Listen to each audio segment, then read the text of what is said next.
Para este día, en el tema que tenemos de toda la semana, que tiene que ver con ser moldeados por Cristo y que nuestras palabras, esa parte me va a llamar mucho la atención cuando lleguemos ahí, deben ser dirigidas por el Espíritu Santo, vamos a hablar, para la lección de hoy, sobre un cambio de ropa dramático. Bueno, ya vamos a ir al texto sagrado para saber a qué se refiere y con la ayuda de nuestro pastor Dani Perla vamos a aprender un poco más sobre qué implica la experiencia de la conversión. Así que vamos a orar pidiendo la dirección de nuestro Dios. Bondadoso Padre, gracias te damos porque en tu palabra tú de manera muy didáctica nos enseñas qué esperas de una vida que se ha encontrado con Jesús y queremos que nuestras vidas se encuentren escondidas en Jesús y que sean transformadas por Jesús. Por eso rogamos que tu Espíritu Santo ilumine nuestras mentes en el nombre de nuestro Salvador Jesucristo. Amén. Amén. Para la lección de hoy, pastor, y la reflexión que vamos a hacer, vamos a leer ahora los versos 20 al 24 de Efesios 4. Y dice la palabra de Dios así: pero vosotros no habéis aprendido así a Cristo, si es que lo oísteis y fuisteis en Él enseñados conforme a la verdad que está en Jesús.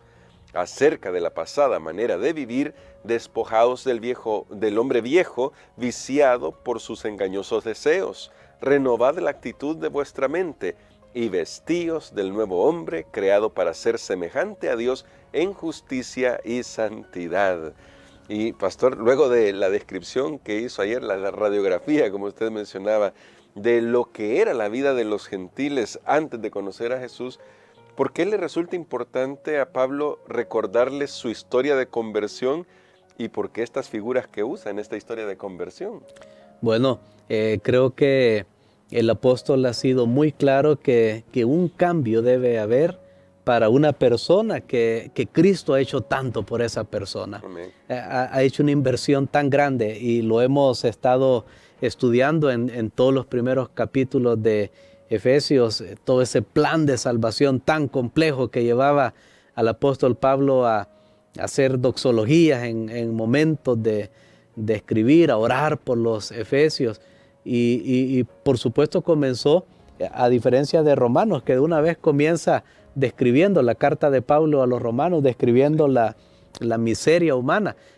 Aquí no, en Efesios Pablo comenzó de una manera muy exaltada, pero no deja de recordar a la iglesia de dónde fue que Cristo los ha rescatado. Ayer estábamos estudiando entonces cómo todo comenzaba en la mente, una mente vana, hueca, no tiene nada bueno, una mente entenebrecida, un corazón duro, ignorancia.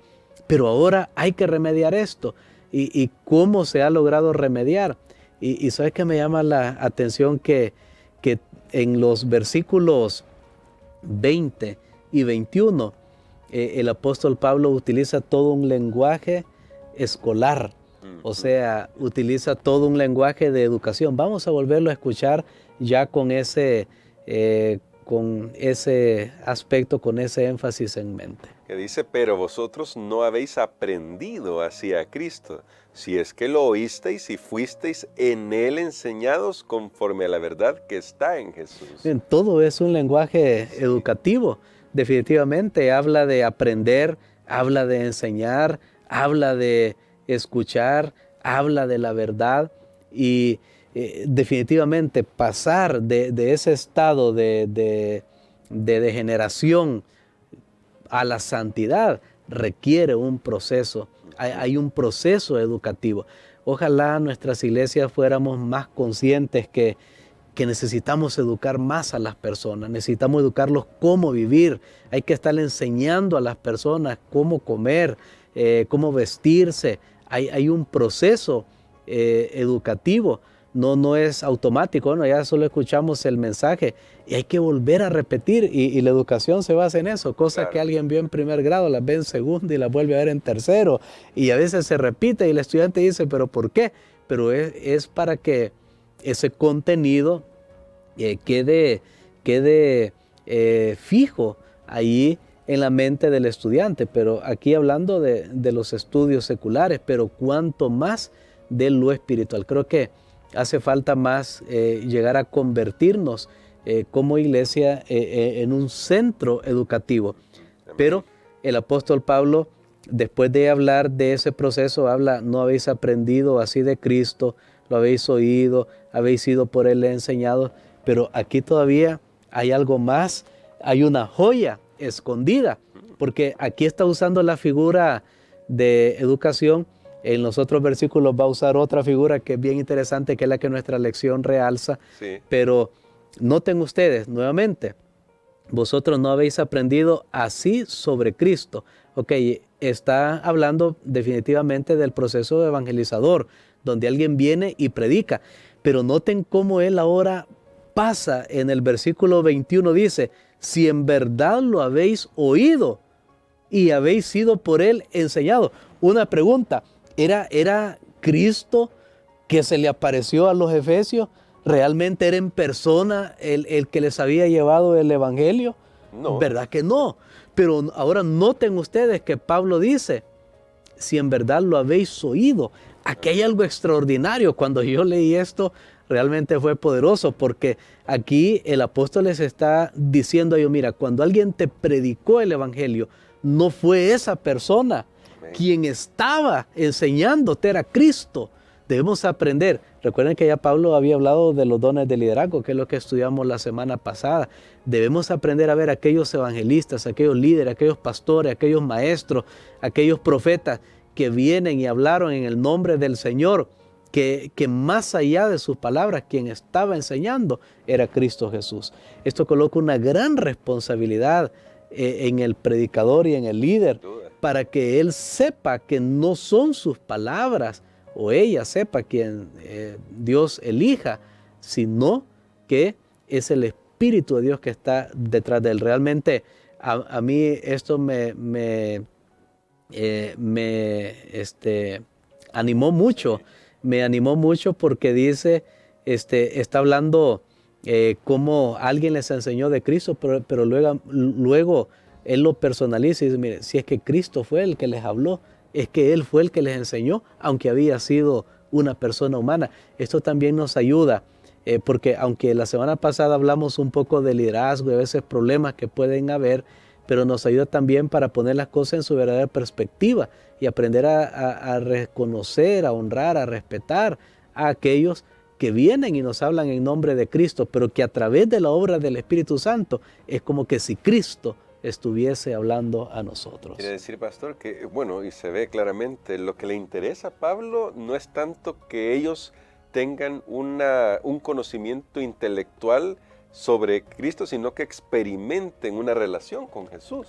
Totalmente, creo que ese es el punto central, que el apóstol los conecta toda esa enseñanza con la vida de Cristo Jesús.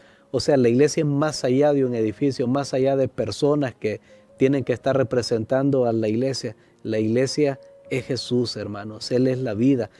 Ya lo habíamos estudiado anteriormente, cómo esa cabeza aquí en Efesios, Cristo, que es la cabeza, es una cabeza dinámica porque dice que está en todo el cuerpo. Él viene a la vida de la iglesia, del individuo y de la iglesia colectiva para energizar a la iglesia. Necesitamos ese tipo de comunión con Dios que realmente va a hacer una diferencia en nuestras vidas y en nuestras iglesias. Y bueno, hablando de esa diferencia, el apóstol Pablo es una figura que hay que admitir, tal vez nosotros en el siglo XXI no la entendemos, porque él habla de despojarse, tal vez no lo vamos a leer los textos, pero solo para destacar este punto, habla de despojarse, habla de renovar y luego habla de vestirse del nuevo hombre.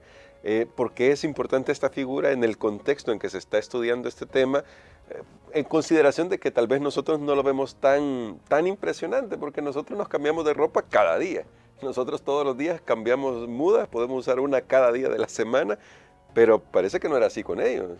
No, tal vez podemos comenzar en ese aspecto cultural. En tiempos bíblicos se valora mucho y cuando uno lee la Biblia no es algo que uno puede pasar por alto, que por ejemplo Dios habla de ser filántropos con las demás personas y dice, mira, si compartes tu pan con el hambriento, vistes al desnudo. ¿Por qué en los tiempos bíblicos se enfatizaba tanto esto? Porque la ropa no era algo tan abundante como lo tenemos ahora, no era accesible como lo tenemos ahora. No habían grandes fábricas de producción como lo tenemos ahora. No había ropa que uno puede ir en la calle y comprar con $5 un pantalón. Yo no digo que le va a durar mucho, pero por lo menos le va a ayudar por algunos días. En aquellos tiempos, ¿no? Las personas usaban un manto y una túnica. El manto, si queremos hacer una distinción, era como el calzoncillo interior, que me llama la atención que la lección dice que llegaba hasta las rodillas, eran bien cubridores, pero luego estaba la túnica, y lo que sucede es que las personas no tenían muchas mudadas de ropa. Prácticamente conseguir tela y todo eso era algo costosísimo. Yo quiero decirles que más o menos una buena mudada de ropa tenía el costo equivalente a un auto de la actualidad. Imagínense lo que costaba. No era cualquier persona. Y al igual que ahora, aunque a veces cuesta un poco más, pero dependiendo quién vestía una ropa o la clase de ropa que llevaba, indicaba también la clase de persona que era. Parece que eso no ha cambiado mucho. Y entonces el apóstol Pablo usa esa figura, después de usar la figura de la educación, sí, que ya vimos, ahora él usa la figura de vestirse, de desvestirse y vestirse, porque comienza con desvestirse. Sí. Notemos la palabra que él usa, el versículo 22 es despojaos, o sea, desvístanse del viejo hombre. Luego hay una palabra en medio que es renovaos en el versículo 23, y luego viene otra palabra que dice vestíos del nuevo hombre. Aquí el apóstol está hablando esa figura que tampoco es nueva. Por ejemplo, allá en Zacarías se habla del sumo sacerdote Josué, que estaba vestido con ropas de inmundicia que representaba su pecado, y Dios manda a que se le quite esa ropa sucia y se le ponga una ropa nueva, una ropa limpia. Es la salvación, es la justificación. Dios viene y nos quita aquello que nosotros tenemos, que lleva culpa, lleva vergüenza, lleva condenación, lleva muerte. Y entonces Él nos pone su manto de justicia. Pero noten ustedes, cuando el apóstol Pablo habla de esto, él dice que nosotros tenemos que tomar la decisión. No es como un bebé. Por ejemplo, cuando cuando un ser humano pues nace en esa etapa, ¿verdad? Y en su primera etapa de vida, el ser humano nace y prácticamente los padres se encargan de todo, claro, de vestirlo, de vestirlo.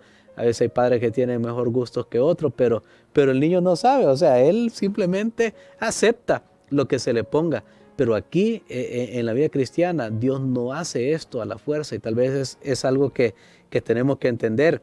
Él nos dice, vestíos, desvestíos primero del viejo hombre. O sea, yo tengo que querer salir de esa situación, porque no es que Dios me va a amarrar, pero luego viene, noten, renovados en el espíritu de vuestra mente. Nuevamente la mente juega un papel muy importante, que es lo que habíamos visto en los primeros versículos de esta sección, ese entendimiento entenebrecido, esa mente vana, hueca, esa oscuridad, ese corazón duro, esa ignorancia. Ahora hay una renovación espiritual. Y todo esto es lo que Pablo nos está diciendo. Mire, tiene que haber una diferencia. Cómo ustedes lucían antes, cómo era su vida antes y cómo es su vida ahora. Y qué tremendo, pastor. Bueno, esto es un cambio de imagen completa, pero esto no solamente es una imagen visual, es lo que Dios quiere hacer en el corazón. Y queremos, pastor, que ore por nosotros por eso, para que comprendamos que Dios quiere renovar todo nuestro ser, comenzando justamente con nuestro corazón. Amén. Padre, te damos gracias, Señor, por tu bendición al darnos esta lección. Gracias porque tú nos motivas que tenemos que hacer una obra en nuestras vidas, en nuestros corazones, en nuestra mente. Permítenos, Señor, tomar la decisión para cambiar radicalmente nuestra vida, aquellas cosas que no están bien, y andar ahora en una nueva vida. Gracias porque esto es posible por tu divino poder, no por nuestras fuerzas, sino porque todo lo podemos en Cristo que nos da la fortaleza. Todo esto lo pedimos en el nombre de Jesús. Amén.